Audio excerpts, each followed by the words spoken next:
नमस्कार, स्वराज आर्टमध्ये आपल्या सर्वांचं मनपूर्वक स्वागत। आज आपण बघूयात विदर्भामध्ये आवर्जून बनवल्या जाणारी खूप खमंग, खुसखुशीत आणि चविष्ट अशी ओल्या तुरीच्या दाण्याच्या कचोरीची रेसिपी किंवा सोल्याच्या कचोरीची रेसिपी। विदर्भामध्ये आवर्जून हिवाळ्याच्या दिवसामध्ये ओल्या तुरीच्या दाण्यांची ही कचोरी बनवतात। खूप चविष्ट लागते, मस्त अशी रेसिपी आहे। कचोरी विकत सारखी खुसखुशीत होण्यासाठी अगदी परफेक्ट असं प्रमाण मी तुम्हाला सांगितलं आहे। चला तर व्हिडिओला सुरुवात करूया। सर्वप्रथम कचोरीचं सारण म्हणजे स्टफिंग बनवून घेऊ। त्यासाठी आपल्याला लागणार आहे 3 कप हे सोले म्हणजे हिरव्या तुरीचे दाणे।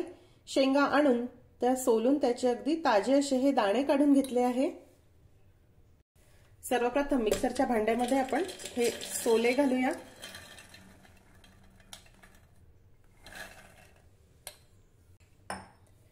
आणि चमच्यानी वर खाली करत किंचित जाडसर असे हे सोले आपल्याला वाटायचे आहे। पाणी अजिबात घालायचं नाही। पाणी न घालताच हे सोले आपण जरा बारीक करून घेऊ। चमच्यानी वर खाली करून असे ओबडधोबड हे सोले मी वाटून घेतले। काही अर्धवट आहे तर काही असे अख्खे देखील आहे। ह्याच पद्धतीने हे वाटा। आता कचोरीसाठी एक वाटण वाटून घेऊ। त्यासाठी आपल्याला लागणार आहे 8 ते 10 लसूण पाकळ्या आणि 1 इंच आल्याचे तुकडे। चवीनुसार हिरवी मिरची। छान झणझणीत अशी ही तुरीची कचोरी किंवा सोल्याची कचोरी असते। 1 टेबलस्पून जिरे, 1 टेबलस्पून बडीशोप, 1.5 टेबलस्पून अख्खे धणे घालूया। अगदी थोडी कोथिंबीर। आता यामध्ये पाणी न घालता आपण ह्याचं एक वाटण वाटून घेऊ। पाणी न घालता सर्व साहित्याचं हे मी वाटण वाटून घेतलं। सर्वप्रथम कढईमध्ये पाव वाटी बेसन घालूया। मंद आचेवर आता हे बेसन आपल्याला छान खमंग भाजायचं आहे। ओल्या तुरीच्या दाण्यांची जरी कचोरी असली तरी याची चव वाढावी आणि याला थोडं बाइंडिंग यावं म्हणून यामध्ये थोडं बेसन नक्की घालावं। तेल वगैरे न घालता अगदी कोरडच हे बेसन आपल्याला भाजायचं आहे। वराडामध्ये विदर्भामध्ये तुरीचं उत्पादन हे भरपूर प्रमाणामध्ये केलेलं असतं। त्यामुळे या दिवसामध्ये शेतात अगदी मुबलक अशा तुरीच्या शेंगा मिळतात। त्यामुळे तुरीच्या दाण्याचा सोला, तुरीच्या सोल्याची चटणी, सोले भात, तुरीच्या दाण्याचे कढी गोळे, तुरीच्या दाण्याचे वडे आणि या कचोऱ्या अगदी सर्वत्रच घरोघरी बनवतात। खूप मस्त लागतात। बेसन अगदी खमंग भाजून झालं। आता आपण हे काढून घेऊया।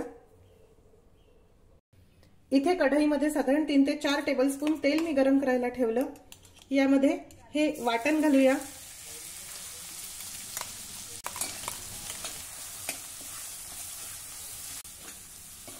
हे वाटण आता आपल्याला छान परतून घ्यायचं आहे। धणे, जिरे, मिरची, लसूण सर्वच आपण कच्चं वापरलं आहे। त्यामुळे परतून घेणं गरजेचं आहे। हे बघा, सर्व साहित्य नीट परतून झालं। आता यामध्ये चिमूटभर हिंग घालूया। अर्धा टीस्पून हळद,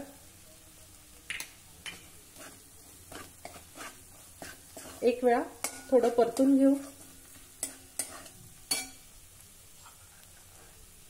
आणि आता यामध्ये हे वाटलेले तुरीचे दाणे घालू।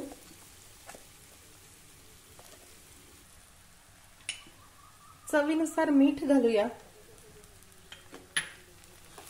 सर्व साहित्य आता नीट मिक्स करून घेऊ।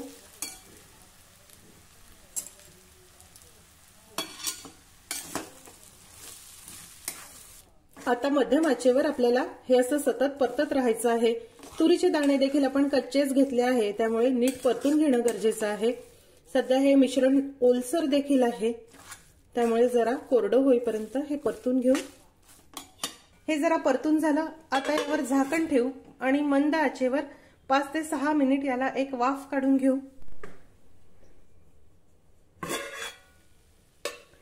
हे बघा, याला दणकून वाफ आली। ह्याचा रंग देखील जरा बदलला। तुरीचे दाणे नीट शिजायला हवे, नाहीतर त्याचा एक वेगळा असा अरोमा, कच्चेपणा कचोरीमध्ये जाणवतो। आता हे मिश्रण जरा कोरडं देखील झालं, ह्याच पद्धतीचं आपल्याला हे हवं आहे। आता यामध्ये आपण भाजलेलं बेसन घालूया, 2 टीस्पून गरम मसाला घालू, भरपूर कोथिंबीर आणि अर्ध्या लिंबाचा रस घालूया।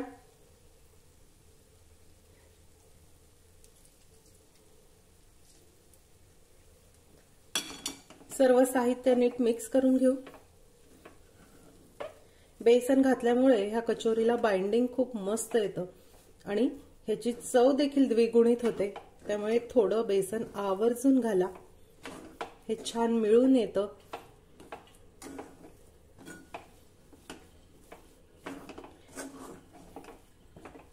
या सारणाच्या खमंगपणावरच कचोरीची चव अवलंबून असते। सर्व साहित्य मी नीट मिक्स करून घेतलं। आता झाकण ठेवू आणि 2 मिनिट याला एक दणदणीत वाफ काढून घेऊ। गॅसची फ्लेम मंदच ठेवा, ह्याला मस्त दणकून वाफ आली आणि हे छान कोरडं देखील झालं। ह्याच पद्धतीचं आपल्याला हे हवं आहे। आता आपण गॅस बंद करूया आणि हे मिश्रण एका ताटामध्ये काढून थंड होण्यासाठी बाजूला ठेवून देऊ। सारण गार होते आहे तोपर्यंत पारीची तयारी करूया। त्यासाठी आपल्याला लागणार आहे 4 कप मैदा। ज्या वाटीनी, ज्या कपानी तुम्ही तुरीचे दाणे मोजून घेतले आहे त्याच कपानी, त्याच वाटीनी 4 कप मैदा मोजून घ्या। यामध्ये चवीनुसार मीठ घालूया। कचोऱ्या छान खुसखुशीत व्हाव्या म्हणून 4 वाटी मैद्यासाठी अर्धी वाटी तेल घालणार आहे। नॉर्मल टेम्परेचरचं कच्चंच हे तेल आहे, गरम वगैरे काहीही करायचं नाही। आता आपण हे सर्व साहित्य नीट एकत्र करून घेऊ। तेलाऐवजी तुम्ही तूप देखील घेऊ शकतात। छान खुसखुशीत अशा कचोऱ्या तुपाचं मोहन घेतलं की देखील होतात। हे तेल या मैद्याला मी मस्त चोळून घेतलं। आपण जर या प्रकारे असा गोळा केला तर याचा सहज असा गोळा होतो आहे, मूद वळते आहे, म्हणजे तेलाचं मोहन अगदी बरोबर आहे। तेल जास्त झालं तर कचोऱ्या तळताना फुटतात आणि तेल कमी झालं तर त्या मऊ पडतात। त्यामुळे अगदी एकच वाटी हे सर्व साहित्य मोजण्यासाठी घ्या, म्हणजे अंदाज चुकणार नाही। आता थोडं थोडं पाणी घालून आपण मऊ अशी कणिक याची मळून घेऊ।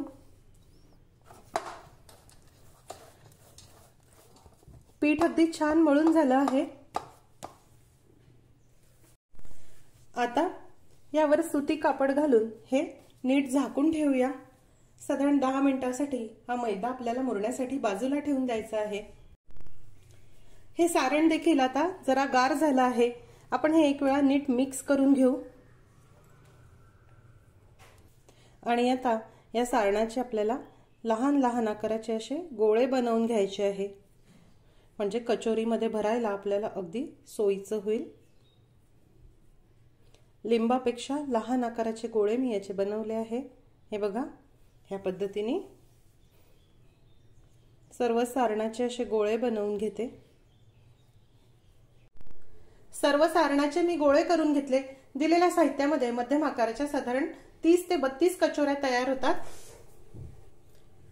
साधारण 10 मिनिटांनंतर हा पारीचा मैदा आपण चांगला मळून घेऊया।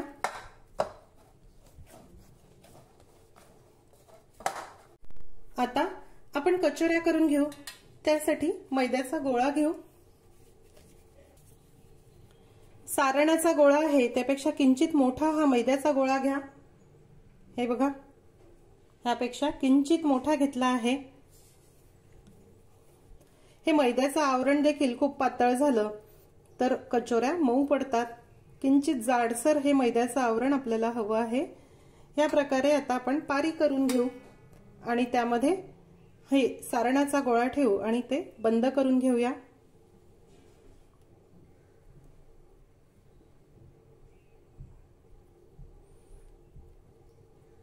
या प्रकारे कडा ओढून घ्या आणि हा गोळा नीट बंद करून घ्या।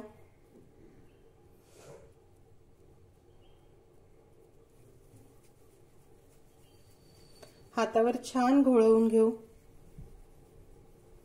आणि 2 हातामध्ये दाबून हे चापट करून घेऊ। कचोरीचा आकार याला देऊन घेऊ। तुम्हाला हवं तर तुम्ही ह्या कचोऱ्या लाटून देखील घेऊ शकता आणि अशा हातावर केल्या तरी काही हरकत नाही। आवडेल त्या पद्धतीने ह्या कचोऱ्या करा। बघा, कचोरी तयार झाली आणि सारण सर्वत्र नीट पसरलं। उरलेल्या कचोऱ्या देखील याच पद्धतीने मी भरून घेते।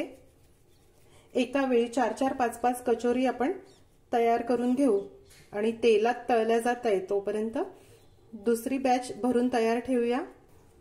कचोऱ्या तळण्यासाठी इथे मी तेल गरम करायला ठेवलं।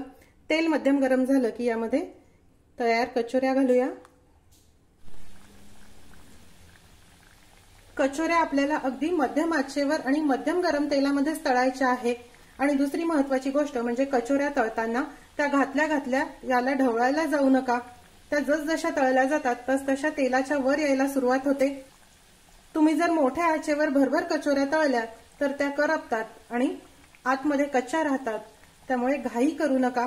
कचोरी तळताना तेलाचं तापमान आणि तळणाऱ्याचा पेशन्स खूप महत्त्वाचा असतो। हे बघा, जसजशा ह्या तळल्या जात आहे तशा हलक्या होऊन तेलाच्या वर यायला सुरुवात झाली आहे। आता हळूच आपण ह्याची साईड टर्न करून घेऊ।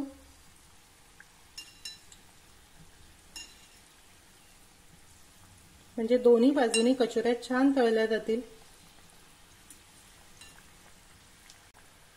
गॅसची फ्लेम मध्यम ते मंद अशीच ठेवा। आता दोन्ही बाजूनी पलटून ह्या कचोऱ्या छान हलक्या तांबूस रंगाच्या होईपर्यंत आपण तळून घेऊया। हे बघा, कचोऱ्या अगदी खमंग तळून झाल्या, छान तांबूस रंगाच्या झाल्या आणि खुसखुशीत देखील झाल्या आहे। आता आपण ह्या काढून घेऊ। तुम्हाला बघूनच कळत असेल की कचोरी किती क्रिस्पी झाल्या आहे। हे बघा, ह्यातील तेल निथळवू आणि कचोऱ्या काढून घेऊ। उरलेल्या कचोऱ्या देखील याच पद्धतीने तळून घेते। तेलाचं टेम्परेचर अगदी मध्यम हवं आहे, खूप गरम तेल नको। अतिशय चविष्ट आणि खूप खुसखुशीत अशा सोल्याच्या कचोरी किंवा ओल्या तुरीच्या दाण्याच्या कचोरी तयार आहे। हे बघा, याचं टेक्स्चर खूप छान अगदी खुसखुशीत ह्या झाल्या आहे। एक कचोरी मी तुम्हाला तोडून दाखवते।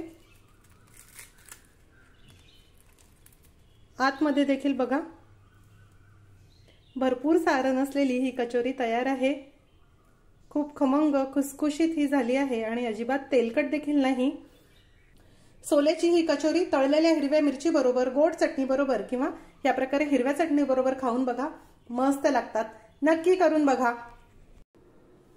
आजची रेसिपी आवडल्यास रेसिपीला लाईक करायला व शेअर करायला विसरू नका। माझ्या चॅनलला देखील नक्की सबस्क्राइब करा। अशीच एक छानसी रेसिपी घेऊन भेटूया स्वराजच्या पुढच्या भागामध्ये। तोपर्यंत चवीने